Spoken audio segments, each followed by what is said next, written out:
안녕하세요. 오늘은 3월 1일, 연휴가 이제 끝나갑니다.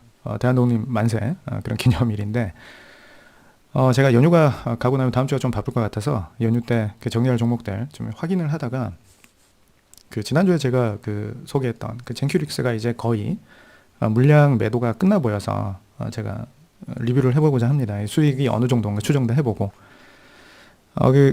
비판적인 댓글을 달아주시는 분들이 계셔서 사실은 제가 그 뭡니까? 그 예외 경우라던가 이런 거에 대한 배경 설명 없이 지나간 것들에 대해서 조금 생각을 해봤는데요. 제가 지금 그 유튜브 영상을 그 녹화하는 종목들은 뭡니까? 어떤 매도 추천이라던가 아니면은 그 뭐죠? 이 일반화된 그런 결과를 말씀드리는 게 아니고 수많은 종목이 있습니다. 그렇죠? 수많은 종목이 있고 가치가 좋아서 결국 그 어떤 실적으로 그 회사의 가치를 입증을 해서 많이 올라가는 그런 종목들. 그런 종목들이 좋은 투자 대상이죠. 그렇죠? 근데 제가 유튜브를 하는 그 이유 중에 하나가 그런 좋은 종목을 우리가 모두 사서 수익을 많이 보면 얼마나 좋겠습니까? 많은.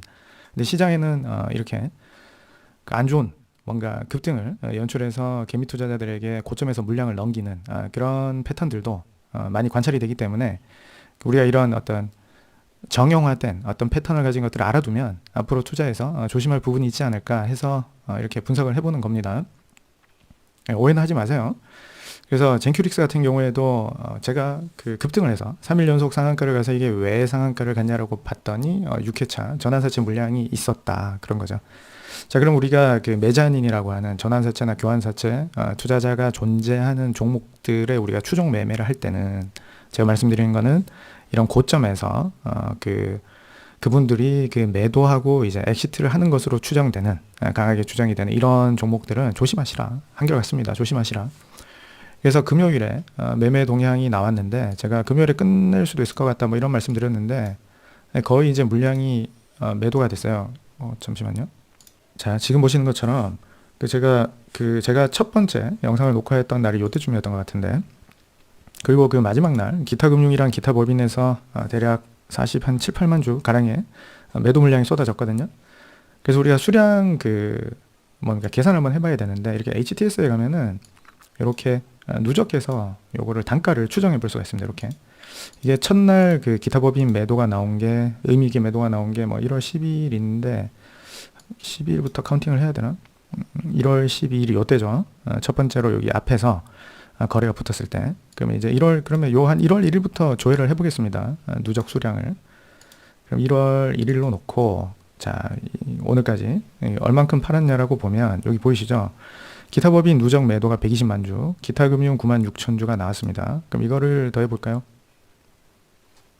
잠시만요. 자 단순한 산수니까요. 이렇게 요 기타법인 물량과 기타금융 이 더해 보면 130만 주가 나와요. 정확하게. 그러니까 이거는 우리가 여기 6회차 전환사채의 그 청구 물량, 전환 청구권 행사 물량이 131.5만 주고 지금 기타 금융과 기타 법인 창구를 통해서 매도된 물량이 누적해서 130만 주니까 우리가 이제 추정을 해보자면 저 6회차 전환사채 투자하신 분들은 매도를 거의 마무리한 것으로 보인다 이거죠. 자, 그럼 이제 여기에 보시면 HTS에 누적 요 매도 평균 단가가 나와요. 요분들 기타 법인은 매도 단가 요 기간 동안 3,400원, 기타 금융은 5,460원. 그러면 저기에 들어간 그 6회차 지금 매도된 물량이 6회차 전환사채의 전환 주식이라고 가정을 한다면 그 누적된 저기 뭡니까 거래 내역을 기준으로 제가 이렇게 계산 한번 해봤습니다. 계산을 이 종가 기준이거든요.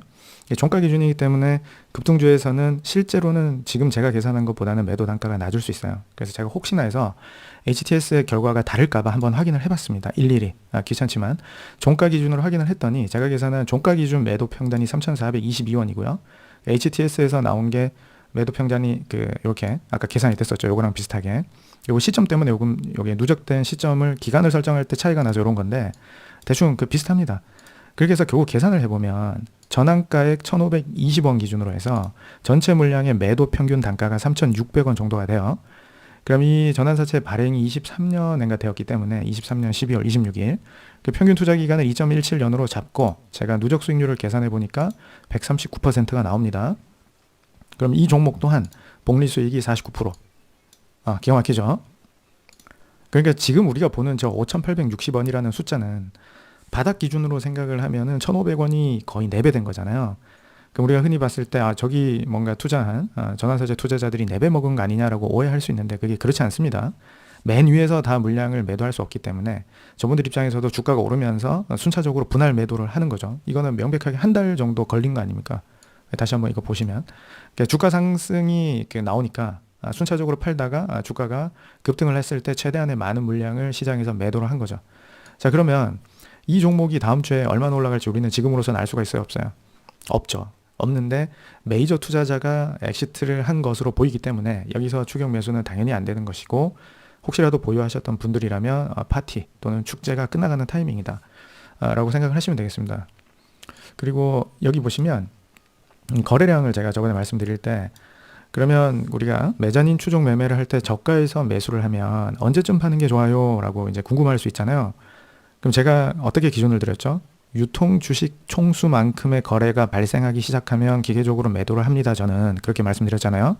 이 종목을 보십시오. 거래가 많이 붙은 26일과 27일의 거래량이 2200만 주, 1700, 1800만 주 가량 되잖아요. 그럼 요 총 주식 수가 2300만 주죠. 그렇죠? 공교롭게도 총 주식 수. 근데 여기 지금 최대 주주 지분이 35%니까 최대 주주 지분 35%를 빼면은 실제 유통 주식은 여기서 800만 주, 한 1500만 주 정도 되거든요. 보시죠. 그렇죠? 그러니까 유통 주식이 1500만 주인데 그 1500만 주를 상회하는 거래량이 이틀 연속 터졌죠. 그렇죠? 거래량이 붙고 주가는 계속해서 상한가를 가고 있고, 그러니까 우리가 요런 어떤, 그러니까 이 절대적인 숫자에 집착을 하시면 안 되고, 총 주식 수라는 거는 종목마다 다를 수 있지 않습니까?